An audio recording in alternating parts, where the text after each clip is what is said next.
A lot of this isn't going to make sense to you, and I'm sorry about that. I'm just going to start at the beginning, with the house.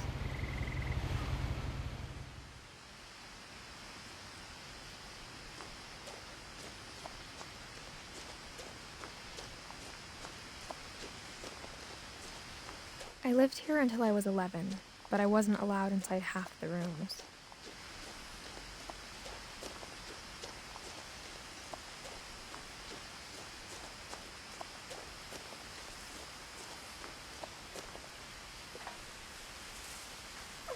Inside the mailbox were bills from 7 years ago, marked urgent, open immediately.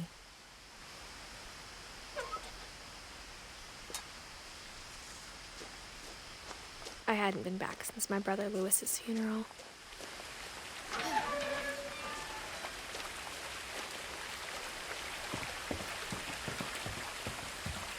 In her will, my mother left me a key, but didn't tell me what it unlocked. Maybe she thought I'd know, or she thought that the mystery would be enough to bring me back.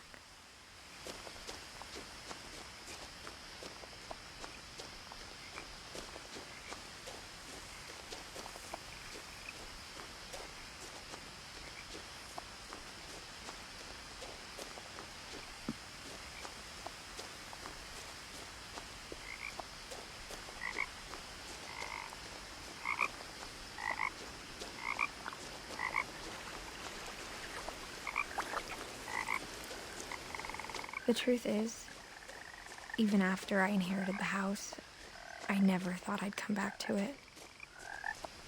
But now I had questions about my family that only the house knew the answers to.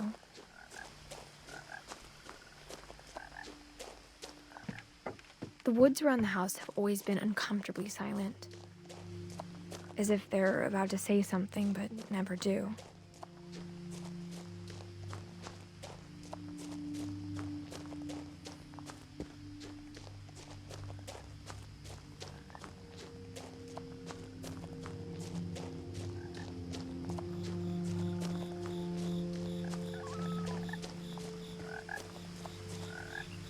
The house was exactly like I remembered it, the way I'd been dreaming about it.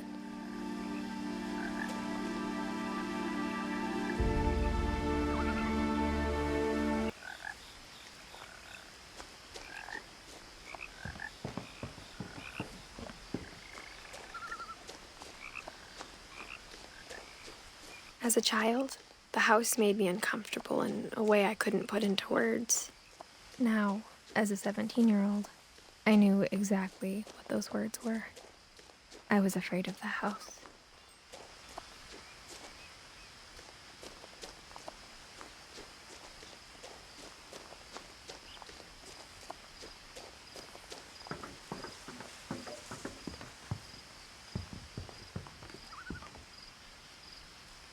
I hoped the key might unlock the front door. It didn't.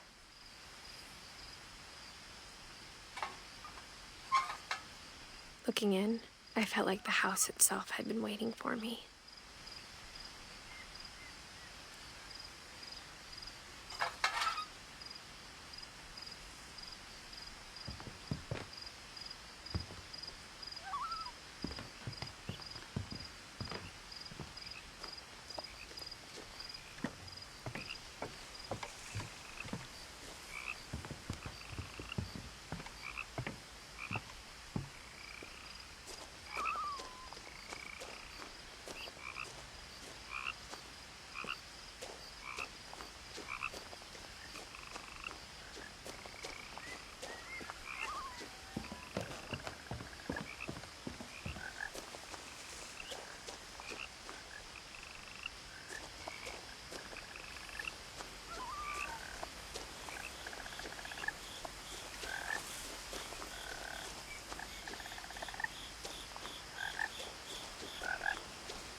I asked Edie once about the dragon in the pond. She said it had killed her husband.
Crawling through the doggy door used to be a lot easier when I was 11.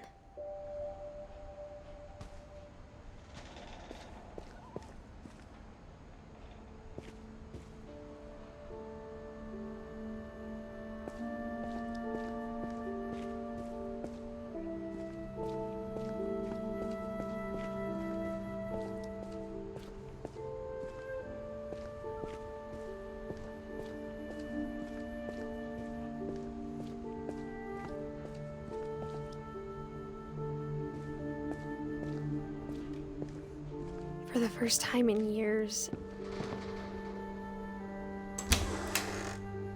I felt like I was home.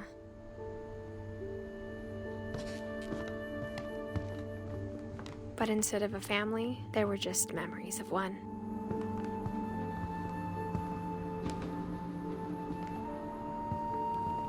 Like how only one restaurant would deliver to our house, so we had Chinese a lot. Or how after Louis started working at the cannery, we all got sick of eating salmon. Except our cat, Molly.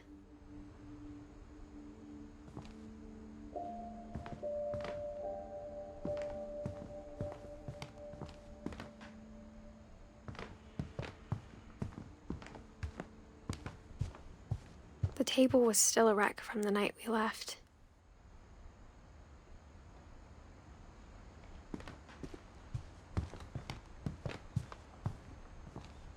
It was like my mom was the only one of us who could imagine Great-Grandma Edie living in a nursing home.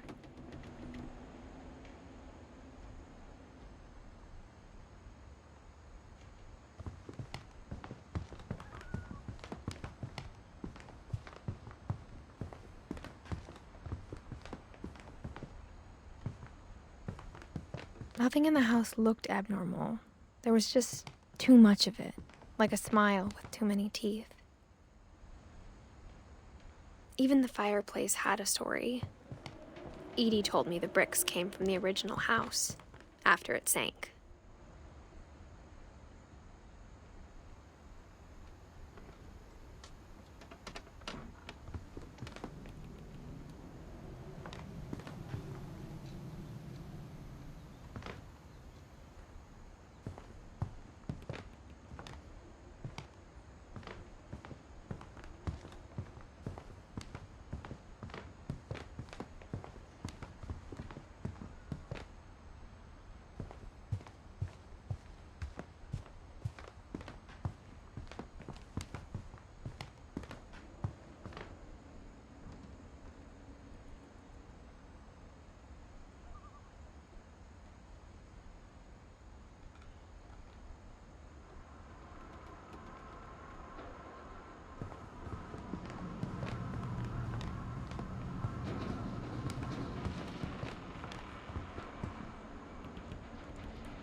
Great-Grandpa Sven built a music box for Barbara, along with the rest of the house.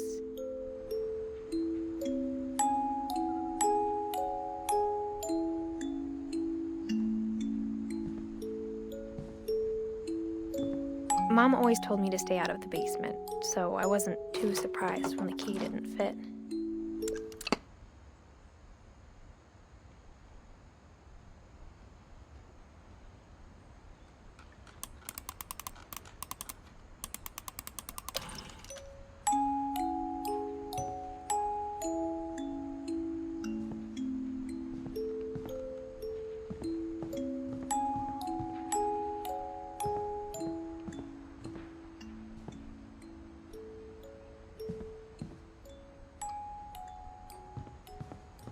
My mom wasn't much of an optimist, but she never stopped believing that my brother Milton was alive.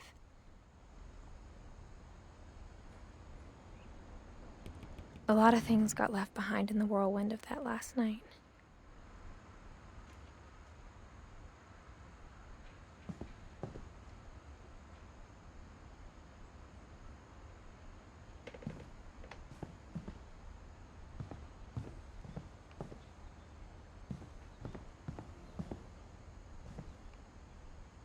After Milton disappeared, Mom sealed up all the bedrooms. Then Edie retaliated and drilled peepholes.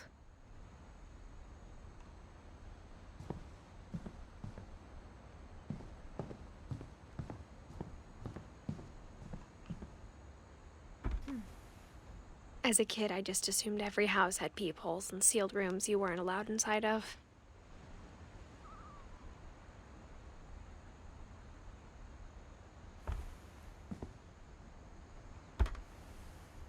My Grandpa Sam spent 7 years sharing a room with his dead brother, Calvin.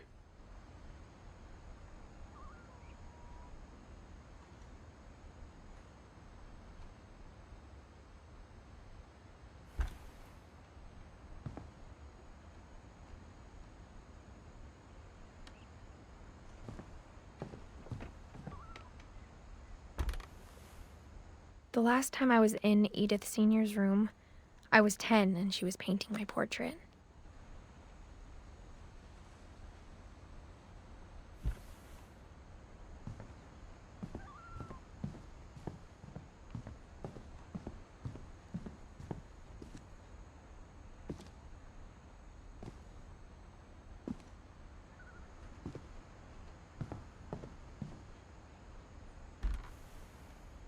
Edie told me once that every Finch who ever lived is buried somewhere in the library.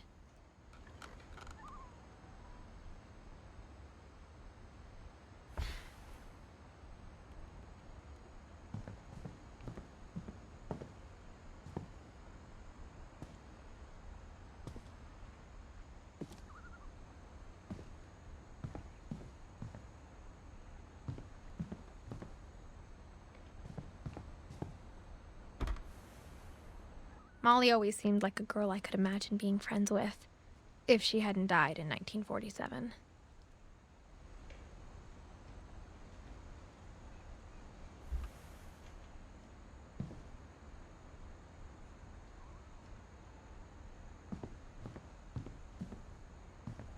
I spent a lot of time playing in Great Uncle Walter's room. I think my mom sometimes regretted not sealing it up.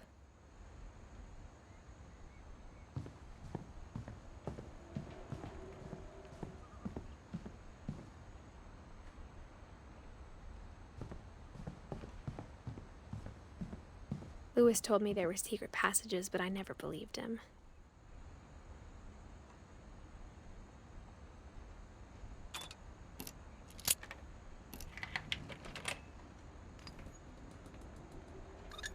Turns out, my mom was really good at keeping secrets. Now it was time to find out what my mom had been afraid of.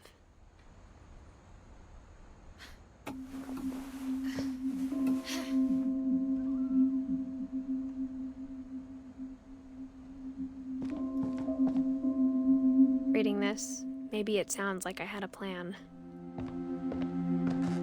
But I had no idea what was behind that door.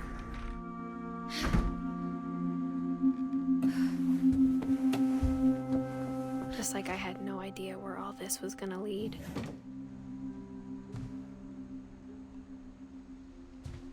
I grew up looking at Molly's room through the peephole.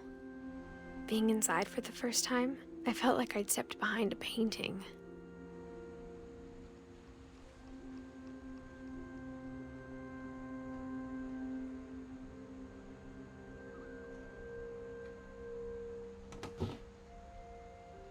Molly's gerbil had a tiny bedroom with its own even tinier gerbil cage.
December 13th, 1947.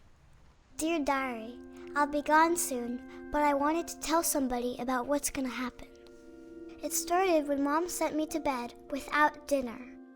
I woke up and I was starving, so I looked around for something to eat.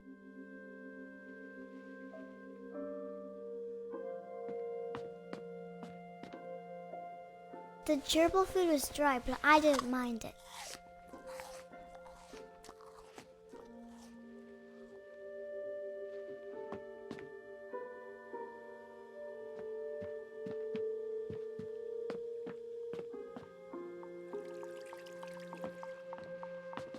I thought about eating Christopher, but I held back.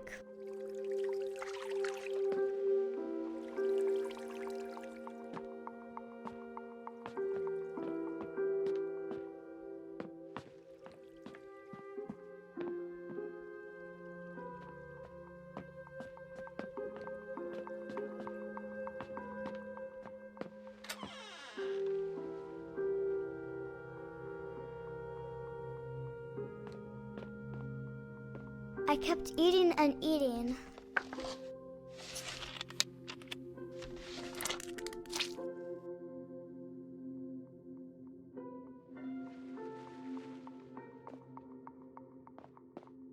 I ate a lot of things that night.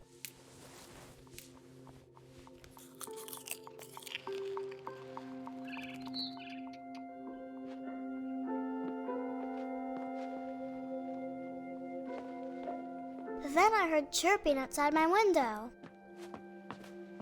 It was a barn swallow going back to her nest. I reached out for her.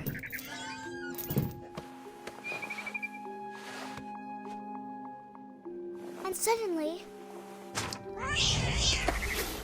I was a cat.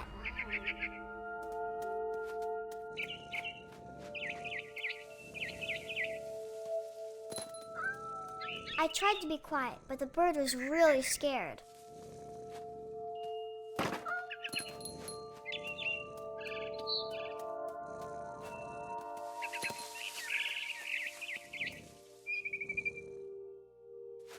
Mom and Dad didn't even look at me.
I jumped and I almost got her.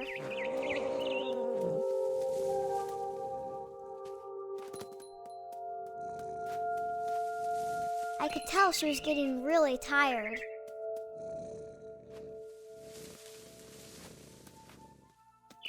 Now I was up in the big tree. I promised Dad I wouldn't climb it anymore. All I cared about was eating that mama bird.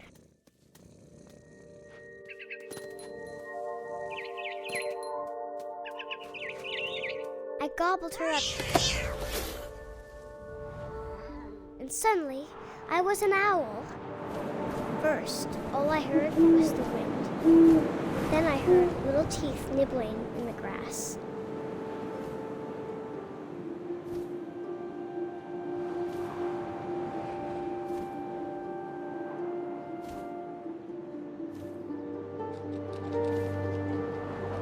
Rabbits.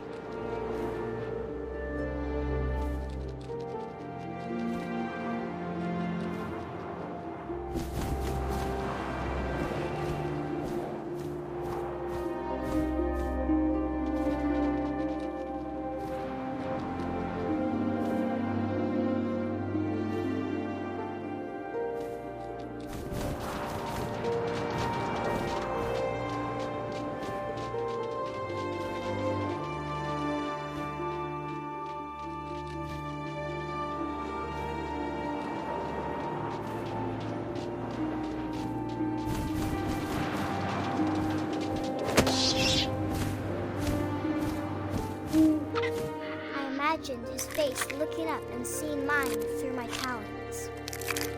I swallowed him up, and I didn't chew one bit. Then I flew off to find something bigger.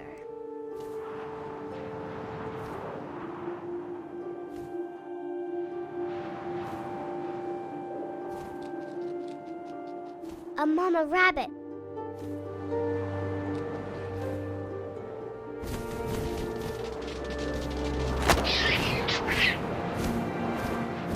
She was almost too big to carry. I started choking, but I couldn't stop eating. And suddenly, I was a shark.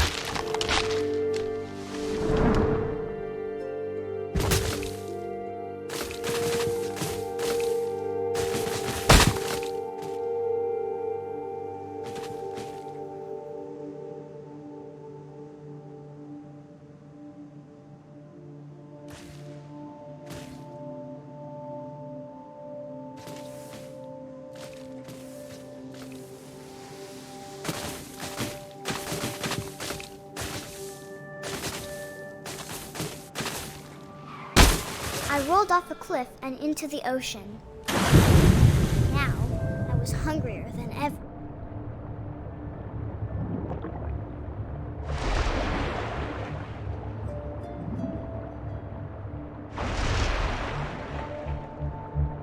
I wanted fat, juicy seals.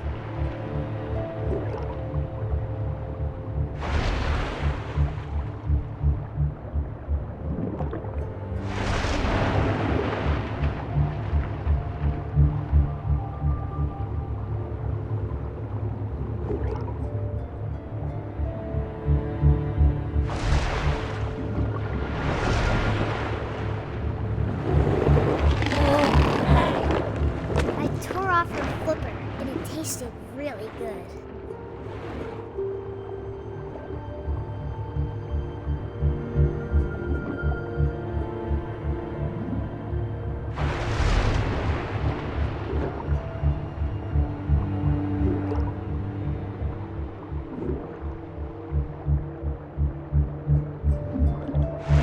Grabbed on tight.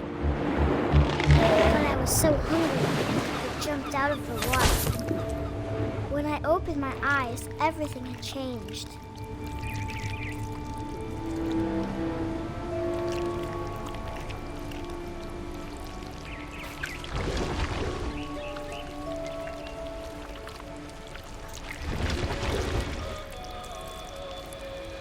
Now I was a monster, and I smelled people everywhere.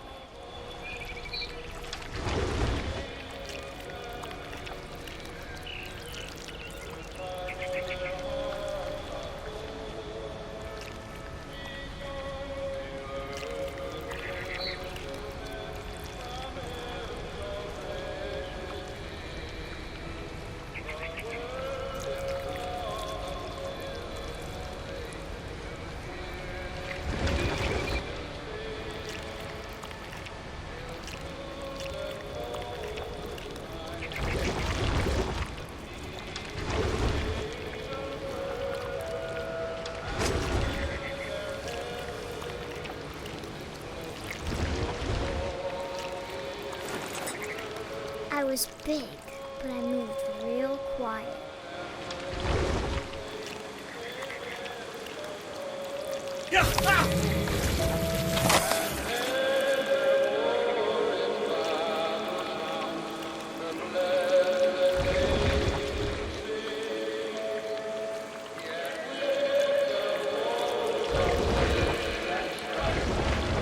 I wanted to stop, but also I didn't.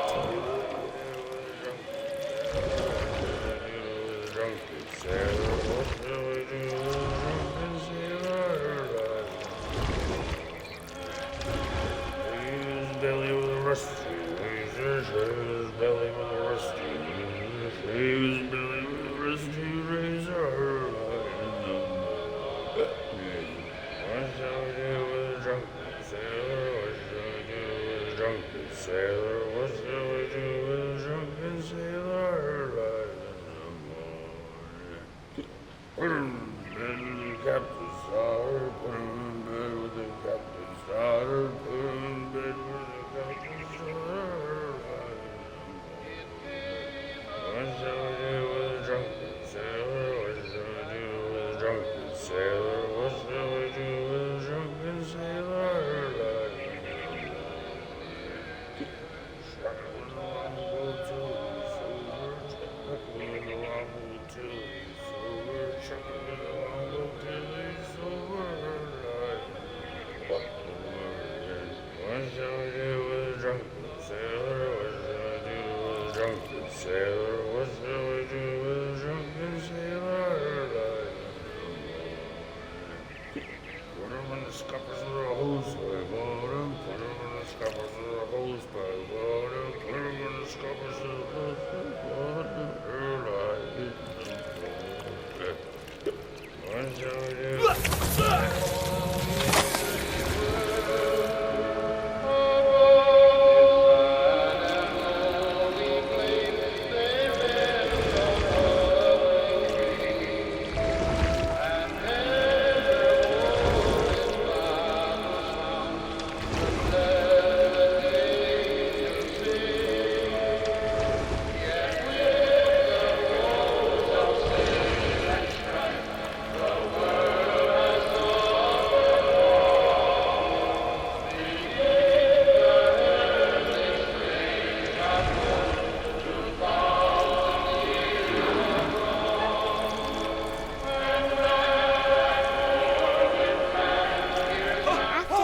Passenger, I was still hungry.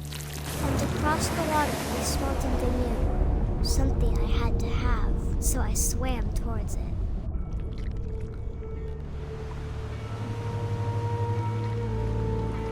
I slithered onto the sand, and the good smell went into an old pipe.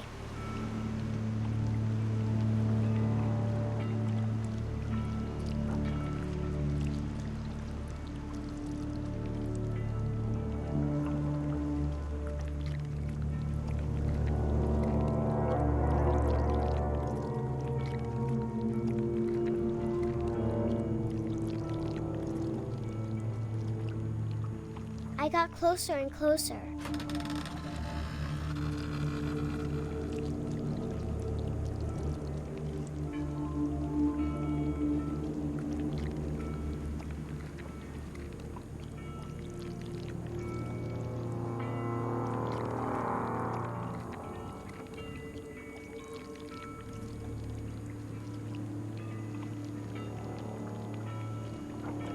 All my stomach started growling. And suddenly, I was me again. I held my breath for a long time, but I couldn't hear anything. I think it's waiting for me to fall asleep. But it's not going to wait much longer. It needs to feed, and we both know I will be delicious.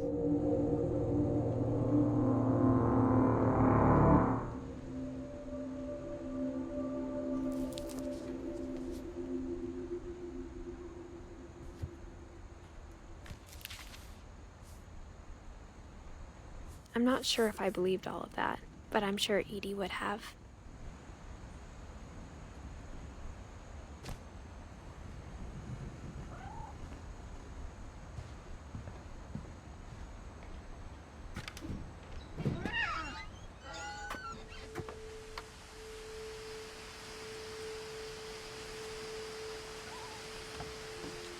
This will be obvious later, but my mom never told me any of these stories.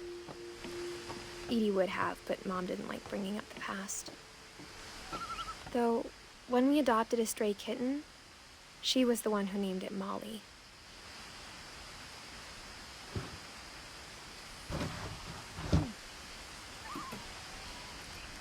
I spent a lot of time in Great-Grandma Edie's room.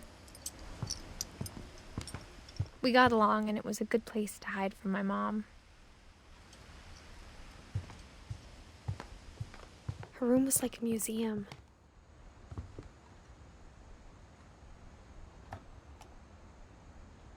For 500 years, the Finches have been famous throughout Norway for their fortune and misfortune. Odin Finch buries the latest victims of the family curse, his wife Ingeborg and their newborn son, Johan. On January 7th, 1937, he set sail with his family and his house, hoping to leave the curse behind. But 40-foot waves off the coast of Washington send the house and Odin to the bottom of the sea. Odin's daughter Edie, with husband Sven and baby Molly, step ashore on their new home, Orcas Island. Odin Finch is the first to be buried in the new family cemetery. His daughter Edie is already dreaming of a new Finch house.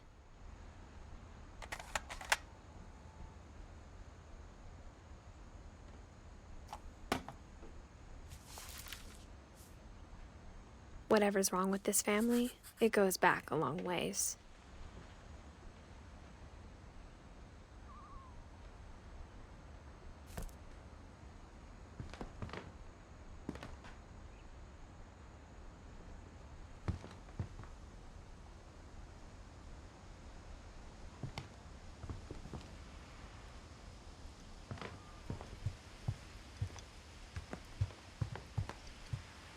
Edie gave a big interview about a mole man living under the Finch house. My mom was furious.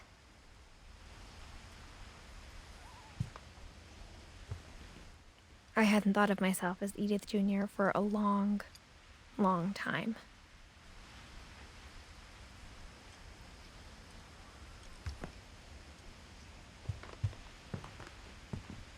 One summer, they evacuated the island, but Edie refused to go.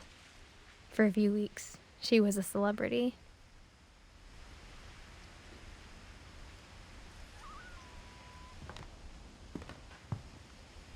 When Edie told people Sven was killed by a dragon, she could also have said he was building a dragon-shaped slide that collapsed.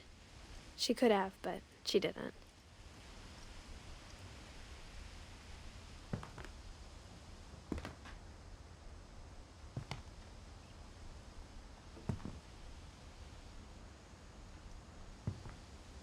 Even in her 90s, sometimes Edie seemed a lot younger than my mother.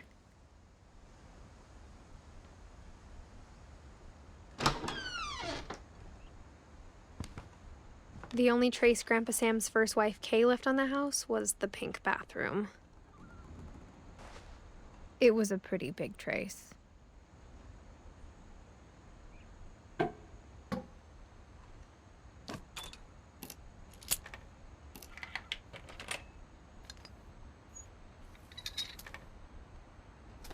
There's a secret in this bathroom.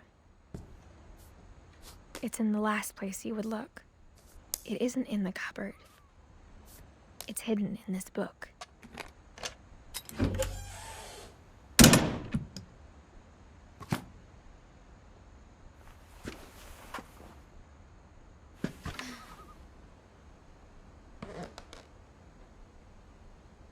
Sven gave Sam an old camera he'd refurbished. He never put it down.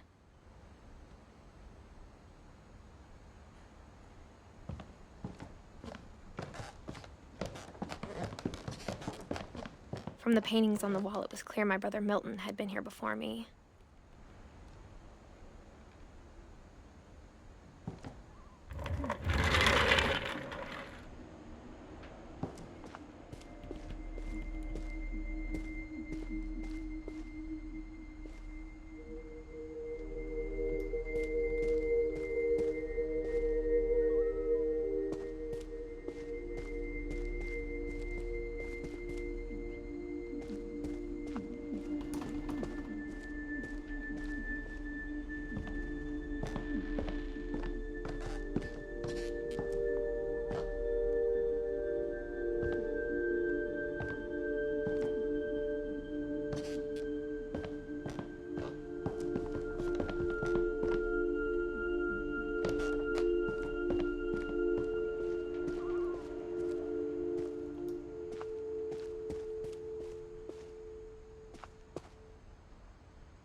I knew Grandpa Sam had a twin. And that he never talked about him. I guess my grandpa didn't like history any more than my mom did.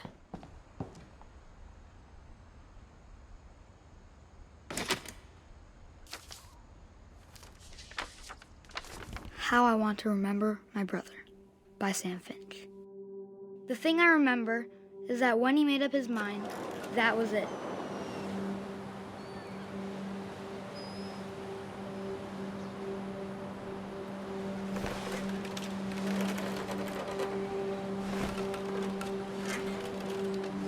My brother said he'd die before he ate another mushroom, and he did. At Barbara's funeral, we swore we'd never be afraid again, and he wasn't. I think Calvin always wanted to fly. Sam! Calvin! Dinner's ready! Coming!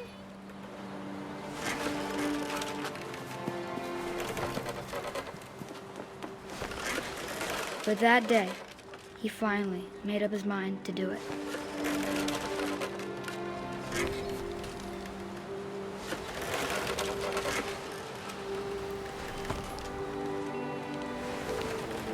I told him going around was impossible. Maybe if I hadn't said that, Calvin! I'm not gonna tell you again! maybe if the wind hadn't picked up, then maybe he'd still be here. But I doubt it. I think he'd already made up his mind. That's what I want to remember about my brother.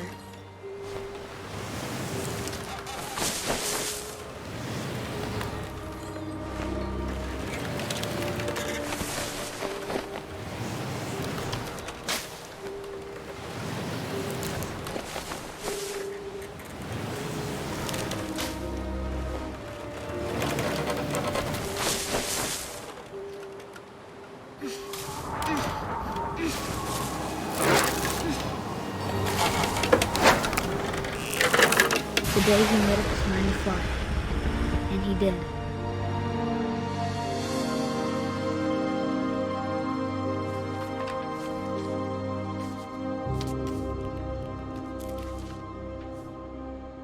Calvin's story felt strangely familiar. When I was younger, I remember trying to do the exact same thing.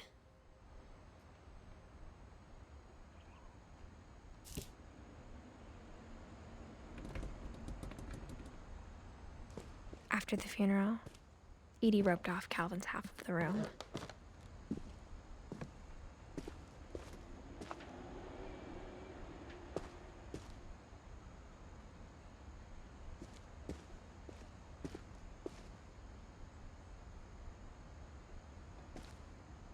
Mom said Grandpa Sam enlisted at 18 and never set foot in the room again.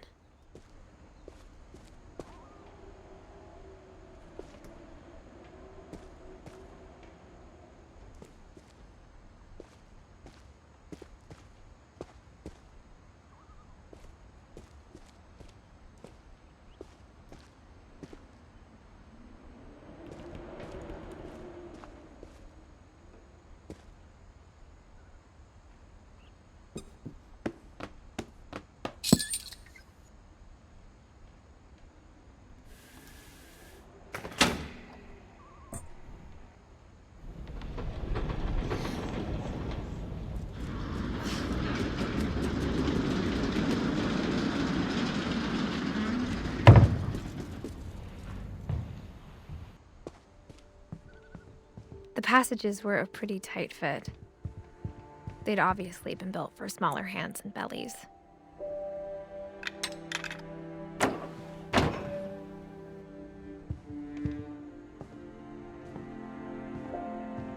Whenever people ask me about my family, the first thing they always want to know about is Barbara.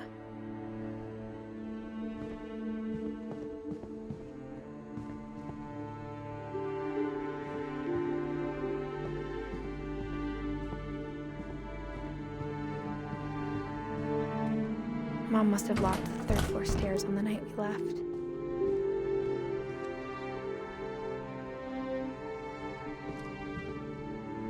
Edie's father, Odin, built the original house.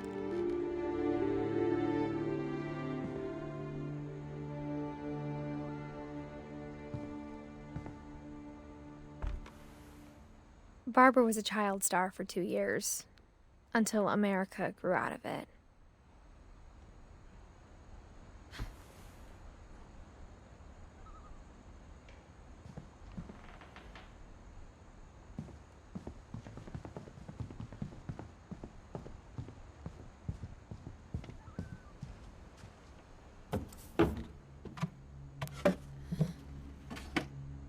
Growing up, I always thought of Barbara as a child star.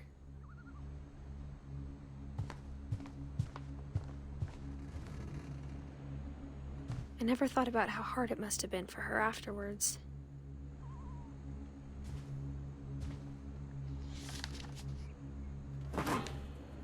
Of all the stories people wrote about Barbara's death, I'm surprised Edie saved this one.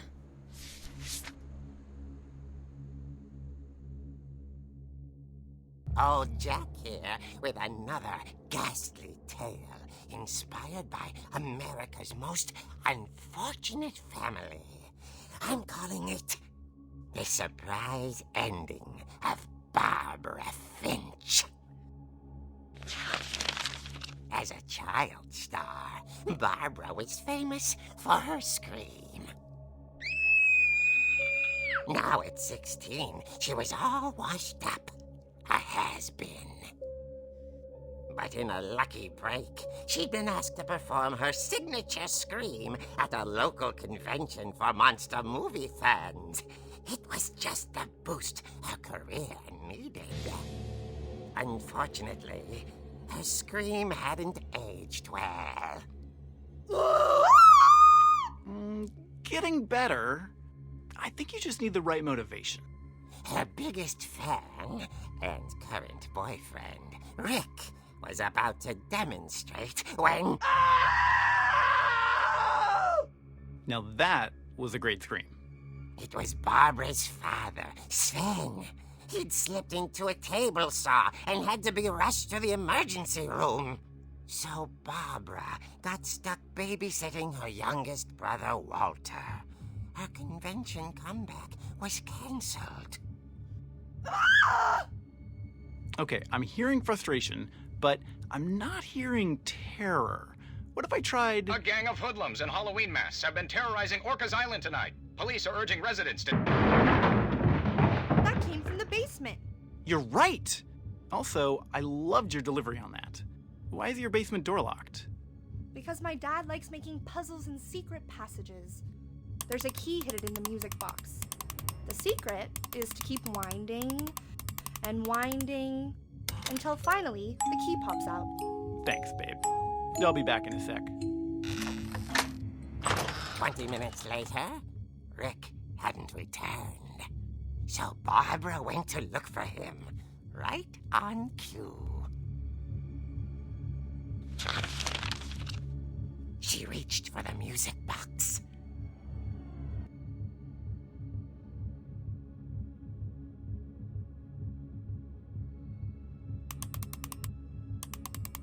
And as she wound the key, she listened for Rick, but the house was silent.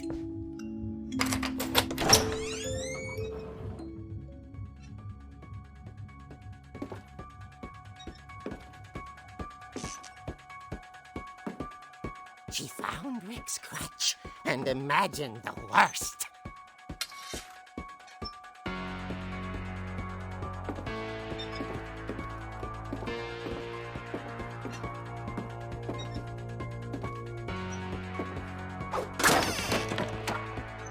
The gang's leader is the infamous Hookman killer, Dr. Carl Hamill, who impaled and then ate his family 10 years ago tonight.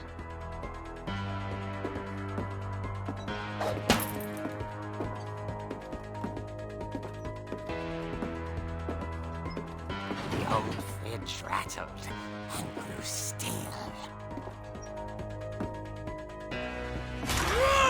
Oh dear!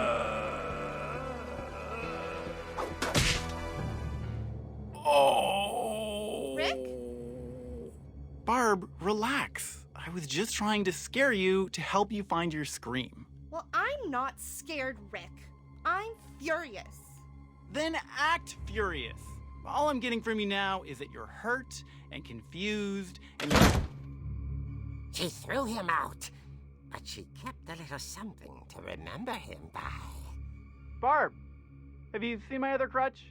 And she was still holding it when she fell asleep watching the late picture show. Hours later... Barbara! Walter, what's going on up there? Ah! Okay, I'm coming up, but if this is a trick, you're dead, Walter.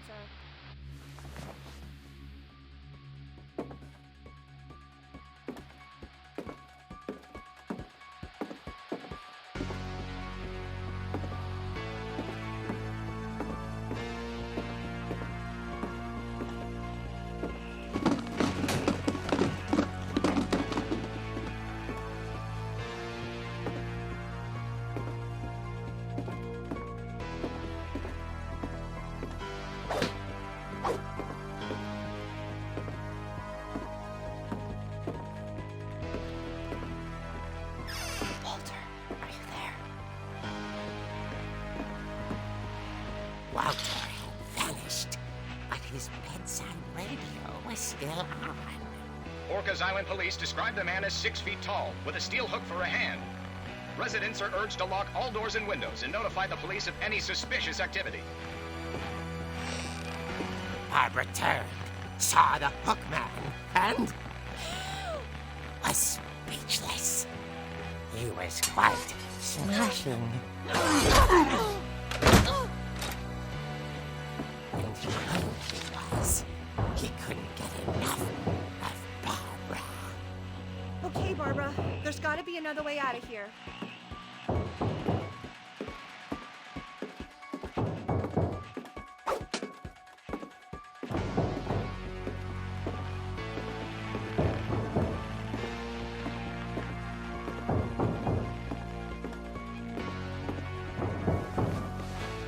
That night, she played her part beautifully.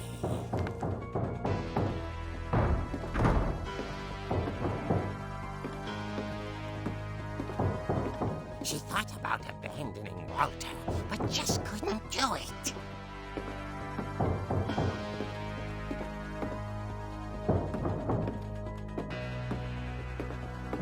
Ollie's door hadn't been opened in years. The hinges groaned.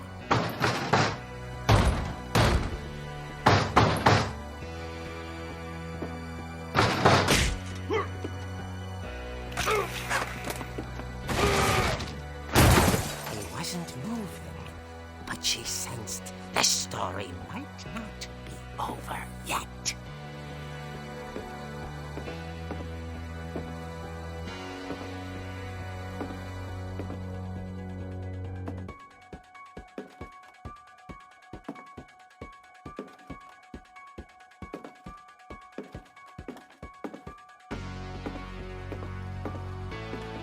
The hookman had vanished.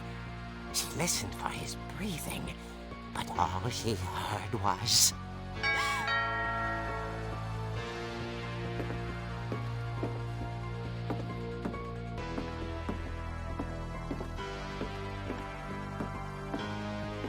At the door, she heard whispering. It was coming from inside the house.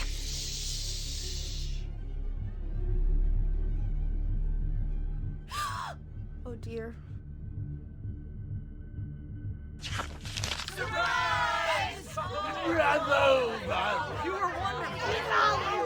monsters had come to surprise her. For Barbara, it was a dream come true. Then she saw what kind of monsters they were, and she realized what was about to happen. She was going to be famous. And with her final breath, Barbara Finch gave the performance of her life.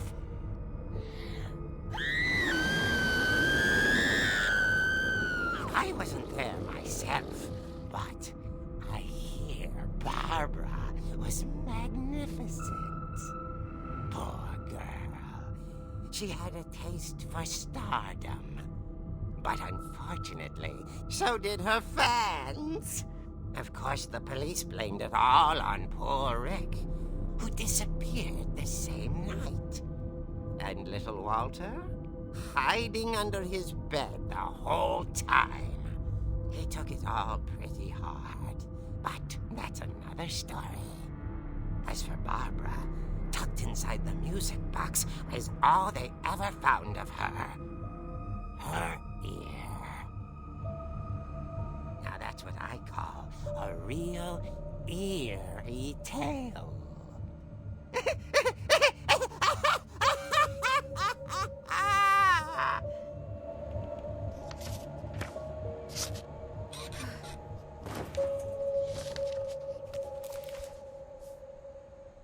Edie told me all Barbara wanted was to be remembered, as absurd as that comic was.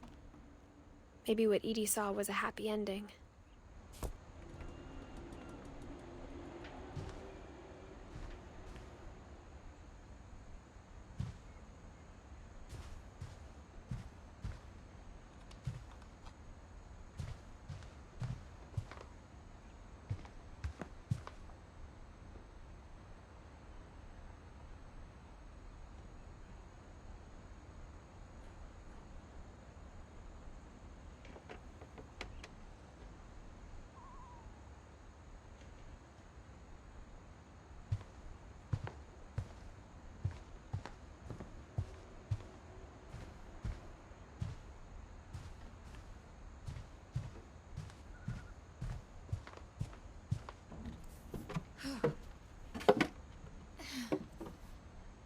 I guess now I know why Mom didn't like me playing with the music box.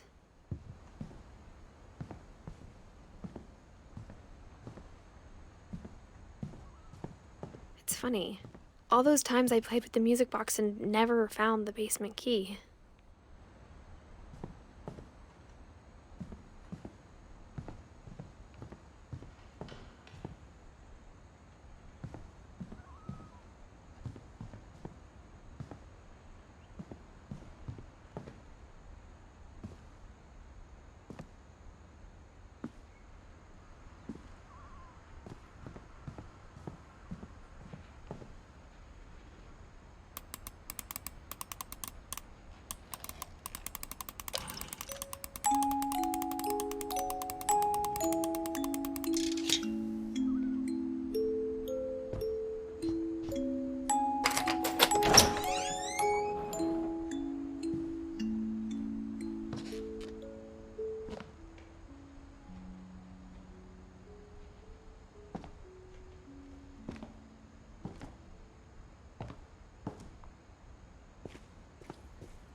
Mom said the basement was off limits, unless I wanted another tetanus shot.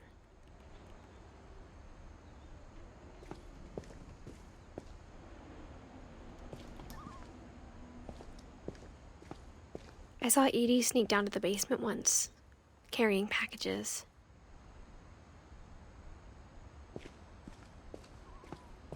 I thought maybe she was hiding presents. It turned out she was hiding a lot more than that.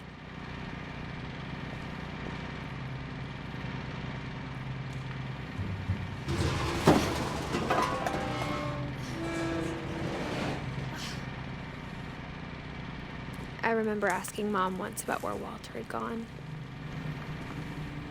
She said after Barbara died, he got as far away as he could. If there's a pattern in all these stories,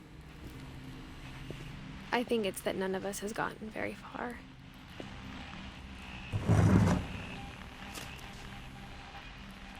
Goodbye, everyone. I can't believe I've been down here for 30 years. On that first day, after the shaking started, I didn't think I'd survive a week.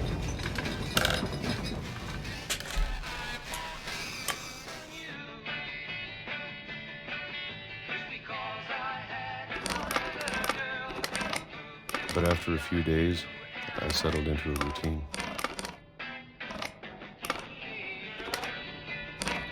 That's what kept me sane. Having a schedule, living for today. I always expected to be dead tomorrow. But if you wait long enough, you get used to anything.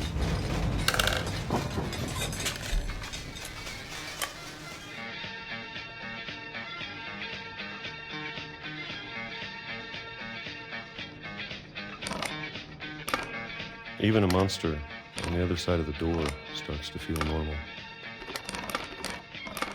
Almost friendly.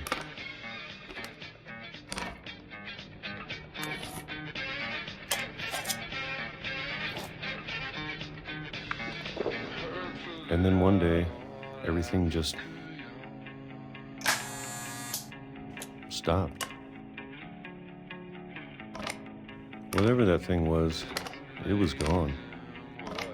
Maybe it got tired of waiting. Or maybe I just got tired of being afraid.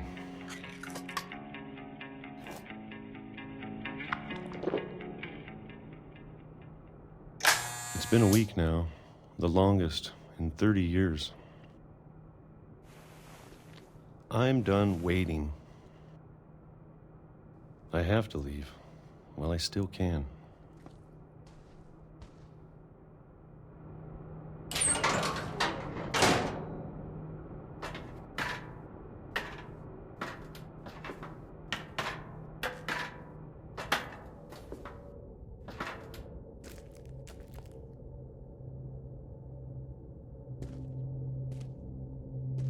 I know it's out there, somewhere. Whatever killed Barbara and Molly and Calvin. Maybe this is all a mistake. But I need to stop living the same day, even if it kills me.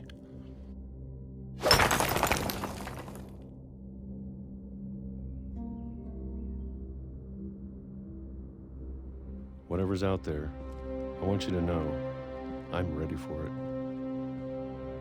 I'm going to appreciate all of it, especially the food. I don't mind if I only have a year left, or a month, or a single week. I'd be happy with one new day.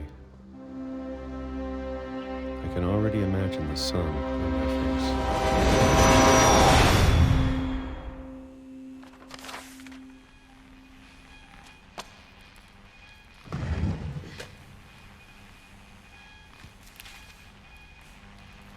Walter died when I was 6. I can't believe my mom never told me he was down here. I'm sure my mom was trying to protect me.